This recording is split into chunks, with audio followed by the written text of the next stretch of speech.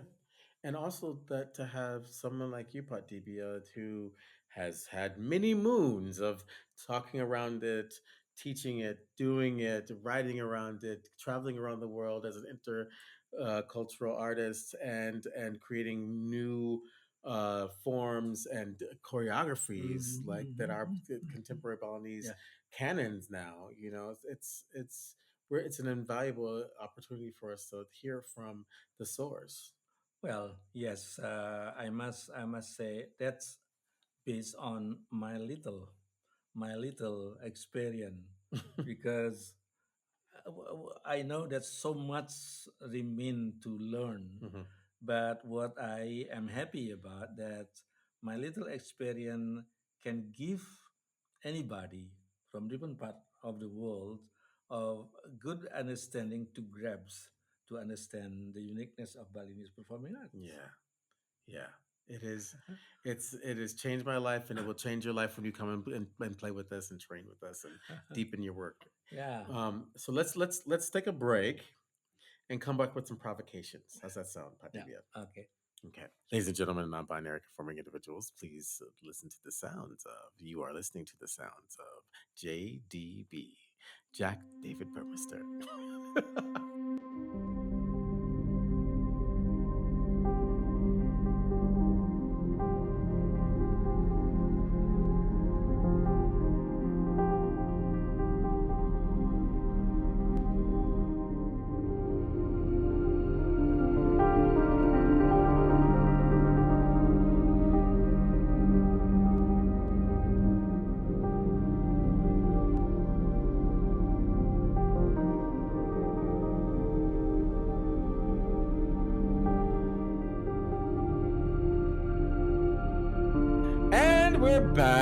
And we're back, Pat Yeah, Divya. okay. Okay, so what a provocation is we like to send our listeners because we have listeners from all around the world, Mm-hmm. and a lot of them don't have access to theater, and a lot of them are not going to be able to come to Bali. Mm-hmm.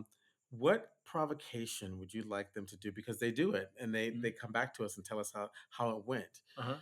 So provocation is to get them to think about what you're possibly thinking about right now with theater, what you think they should do to and enlighten and engage in their work as a theater artist. Anything that you think is what you can offer them to explore and deepen and enrich their training around theater. Yeah, well, as you already mentioned, one publication that I would highly recommend, not because I wrote that, is the book on Taksu. Yes. Because again, I want What's the you, full title? yeah, Taksu in art and beyond. Taksu in and beyond arts. Yes. By Iwayan Dibia. That's because I want through this publication, I want you to be aware that Taksu is not only belong to Balinese, even the word itself is Balinese. Yeah. And Budi has proved in his dissertation that the concept of Taksu also exists in different cultures, used in, I mean, with different terms. Yeah. Yeah. Yeah.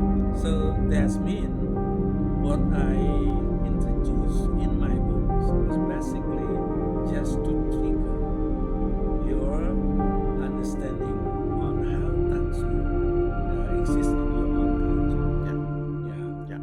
And I hope that more and more people will trying to dig terminology Mm. used to refer to Taksu because that's very important for us to have in our profession in order to be able to show our best. Yeah. Yeah. Yeah. So that's one thing. The Mm. other thing is that we have many different publication. I really, if you interested in theater, music like that, at least for dance, you have to read the old books Mm.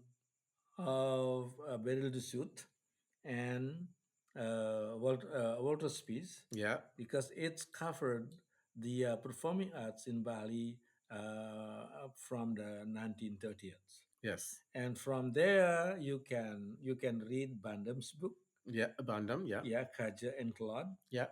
which is a great publication on explaining the social, cultural, and spiritual function of Balinese performing arts, Yeah. especially in dance. And then you can book my write my other books that I wrote with Ruchina Ballinger. Oh yeah. Yeah, and in that books you also can get a whole picture of Balinese performing arts that is not covered by island. I actually have a copy of that over here. Hang on. Let me get the copy so I can show it to the. Yeah, yeah. Oh, this is the second edition. This is the second edition, y'all. Yeah. So if you read this, Balinese dance, drama, and music: A music, yeah, Beginner's Guide to the Performing Arts yeah. of Bali. So this is a kind of publication that I and Ruchina Balenya wrote to give you a good introduction on all three: dance, music, and drama. Yeah. And plus, please read also publication that written by our friend that's already spending years here in Bali. For example, John Amy. John Amy, yes. The way Yeah, I've been pushing John. Yeah. yeah. Yeah. Yeah. John Amy, Ron Ron Jenkins. Jenkins, Yeah, yes. yeah, There's tons of people writing about yeah, this experience in yeah. Bali. Yeah. So because Balinese performing arts so dynamic, Hmm. it changes from time to time. Yeah. So it always providing more space for a scholar to research Yeah. something new trend Yeah. in Balinese performing art. Yeah. So don't worry, already written so many publications, but still room for more. Yes. It's true. There's and Pat Dibia and I are writing a book as well about the theatrical spaces, the Yeah, theatrical moments that are happening yeah, in Bali. yeah. Well, just 2 days ago, or even last Yesterday, night, last yeah. night. So we were thinking of writing a book together on off-stage performance in Bali Yeah. to cover the performance activities that is not presented on stage but in life of the Balinese. Yeah. Yeah. So and trust me, there are many more Yes. to write about that because again, when you look at the diversity of Balinese culture, Yeah. you have almost an endless kind of resource Yeah. to You're write. always learning. Yeah, yeah. That is why I feel myself up to now. I'm still learning of different kind of local style. He's still learning, y'all. He's still learning. So jump on the bandwagon. So if you want to let us know how it went, Yeah. just let us know. You can go to our socials. You can go to, we're on Facebook, we're on Instagram, we're Yeah. on X. You can go to speakpipe.com Yeah. /Theater of Mhm. Others Mhm. and leave us a message, a 90-minute message, and let us know how it went. That's speakpipe.com /Theater of Others. That's theater with TRE. Or you could send us an email if you Yeah. don't want to actually Yeah. leave your voice at podcast at Mhm. theaterofothers.com. Yeah. That's podcast Yeah. at theaterofothers.com. Yeah. And you need to subscribe if you really want to know what's going on. Yeah. Yeah, because we come to you every single week. Every week we give you a brand new podcast every Yeah. week. Yeah. And how are you gonna know if you don't subscribe? And Yeah. you could be like my Uber driver and give us 5 stars. I give you 5 stars, you give me 5 stars. And then we go into the algorithm. You can leave us a message. You just leave us a message if you want to give us like 5.1 stars, 5.2 stars, 5.3 stars. And it goes into the algorithm. We get from the top 5% podcast to the top 1% podcast. Yeah. Now, Pak Dibia, do you know what happens when you get into the top 1% podcast? Oprah Winfrey Okay. makes a guest appearance. Oh. Oh. Okay. And and then if Oprah comes, do you know who follows Oprah? Beyonce. Yeah. And Beyonce is always followed by Michelle Obama. Mhm. So why would you not want to subscribe to the podcast and get us up to the top 1%? Because the guests alone, we have Pak Dibia. I mean, wow. Pak, thank you so much for coming on to this podcast. You are very welcome, Jack, and thank you for taking this. Giving me this time to be part of your podcast. Jack, yeah, this is because Jack is our producer. He's here. This is his podcast, and he's making sure that all the money happens. Jack, we need money. This is not too easy to get into your podcast. This is why thanks for Budi for taking me in this podcast, and I hope the time that we spend here talking openly, talking freely like this will help people understand. Okay, Pat, you're coming back, right? You're gonna have to come back because it should be much easier for you to get on this podcast. I have a lead. Yes, it's true. He will come back. Ask questions. Send us questions. Pat Dibia, will you come back and ask us some questions? Fantastic. Yeah. Well, for y'all, we'll be in your inbox again next week. Bye. Bye.